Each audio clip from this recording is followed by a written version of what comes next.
Reproductive cycle female primates जैसे monkey, apps and humans में बोला जाता है इसको मेंस्ट्रुअल साइकिल। जब फर्स्ट मेंस्ट्रुएशन बिगिन होता है प्यूबरिटी पे तो उसको बोला जाता है मेनार्क। ह्यूमन फीमेल्स में जो मेंस्ट्रुएशन है वो रिपीट होता है आफ्टर 28 एंड 29 डेज, या तो 28 डेज में रिपीट होता है या 29th डे पे रिपीट होता है।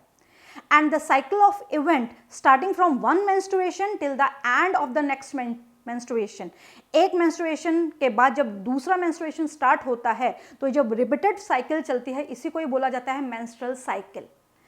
इस पर्टिकुलर साइकिल में एक ओवम ओवेरी से रिलीज होता है जिस प्रोसेस को बोला जाता है ओव्यूलेशन, और ये ओव्यूलेशन जो होता है this is during the middle of the menstrual cycle. ये मेंस्ट्रुअल साइकिल के बिल्कुल मिडल में होता है। अगर मेंस्ट्रुअल साइकिल 28 डेज की है तो 14th डे के अराउंड ओव्यूलेशन होगा। Menstrual flow result in the breakdown of the endometrial lining. अब जो मेंस्ट्रुअल फ्लो होता है उसमें जो यूट्रस की एंडोमेट्रियम होती है उसकी लाइनिंग ब्रेक हो जाती है। इसी के साथ साथ its blood vessels which form liquid, endometrium के साथ साथ उसकी ब्लड वेसल्स भी रप्चर हो जाती हैं और एक लिक्विड बनाती हैं and this liquid comes out through vagina. Menstruation occur only, या फिर ये जब होता है जब फर्टिलाइजेशन नहीं होता। अगर फर्टिलाइजेशन होता है तो मेंस्ट्रुएशन नहीं होता।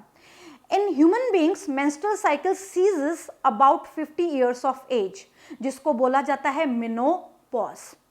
साइक्लिक मेंस्ट्रुएशन यानी कि अगर एक किसी फीमेल में हर 28 डेज के बाद अगर ये साइकिल रिपीट हो रही है तो ये इंडिकेटर है नॉर्मल रिप्रोडक्टिव फेज का, जो एक्सटेंड होता है मेनार्क एंड मेनोपॉज के बीच में।